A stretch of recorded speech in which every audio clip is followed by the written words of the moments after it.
ಪಟ್ಟಣ ಪಂಚಾಯತ್ ವ್ಯಾಪ್ತಿಯ ವಿವಿಧೆಡೆ ವಿವಿಧ ಅಭಿವೃದ್ಧಿ ಕಾಮಗಾರಿಗಳಿಗೆ ಶಾಸಕ ಶಿವರಾಮ್ ಹೆಬ್ಬಾರ್ ಚಾಲನೆಯನ್ನು ನೀಡಿದರು.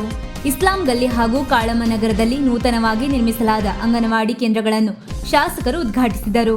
ಇದೇ ವೇಳೆ ಮಕ್ಕಳಿಗೆ ಪುಸ್ತಕಗಳನ್ನು ಹಾಗೂ ಆಟಿಕೆಗಳನ್ನು ವಿತರಿಸಿದರು. ಬಳಿಕ ಮಾತನಾಡಿದ ಅವರು, ಈವರೆಗೆ ಬಾಡಿಗೆ ಕಟ್ಟಡದಲ್ಲಿ ನಡೆಯುತ್ತಿದ್ದ ಅಂಗನವಾಡಿ ಈಗ ಸ್ವಂತ ಸುಸಜ್ಜಿತ ಕಟ್ಟಡಕ್ಕೆ ಸ್ಥಳಾಂತರಗೊಂಡಿದೆ. ಪ್ರತಿಯೊಬ್ಬರಿಗೂ ಗುಣಮಟ್ಟದ ಶಿಕ್ಷಣ ದೊರೆಯಲು ವ್ಯವಸ್ಥೆ ಕಲ್ಪಿಸಿದಾಗ ಮಾತ್ರ ಸುಶಿಕ್ಷಿತ ಸಮಾಜ ನಿರ್ಮಾಣ ಸಾಧ್ಯ ಎಂದರು. ಪಟ್ಟಣ ವ್ಯಾಪ್ತಿಯಲ್ಲಿ ಒಟ್ಟು 36.51 ಲಕ್ಷ ರೂಪಾಯಿ ವೆಚ್ಚದಲ್ಲಿ ನಡೆಯುವ 3 ಕಾಂಕ್ರೀಟ್ ರಸ್ತೆ ನಿರ್ಮಾಣ ಕಾಮಗಾರಿಗಳಿಗೆ ಹೆಬ್ಬಾರ್ ಭೂಮಿ ಪೂಜೆಯನ್ನು ನೆರವೇರಿಸಿದರು.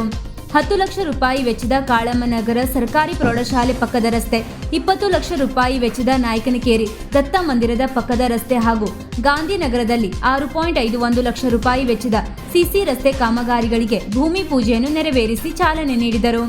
ಈ ವೇಳೆ ಜಿಲ್ಲಾ ಪಂಚಾಯತ್ ಮಾಜಿ ಸದಸ್ಯ ವಿಜಯ್ ಮಿರಾಶಿ, ಬ್ಲಾಕ್ ಕಾಂಗ್ರೆಸ್ ಅಧ್ಯಕ್ಷ ವಿಎಸ್ ಭಟ್, ತಾಲೂಕು ಗ್ಯಾರಂಟಿ ಅನುಷ್ಠಾನ ಸಮಿತಿ ಅಧ್ಯಕ್ಷ ಉಲ್ಲಾಸ್ ಶಾನ್ಬಾಗ್, ಪಟ್ಟಣ ಪಂಚಾಯತ್ ಮಾಜಿ ಅಧ್ಯಕ್ಷೆ ನರ್ಮದಾ ನಾಯ್ಕ್, ಮಾಜಿ ಉಪಾಧ್ಯಕ್ಷ ಅಮಿತ್ ಅಂಗಡಿ, ಕಾಂಗ್ರೆಸ್ ನಗರ ಘಟಕದ ಅಧ್ಯಕ್ಷ ಸತೀಶ್ ನಾಯ್ಕ್ ಉಪಸ್ಥಿತರಿದ್ದರು.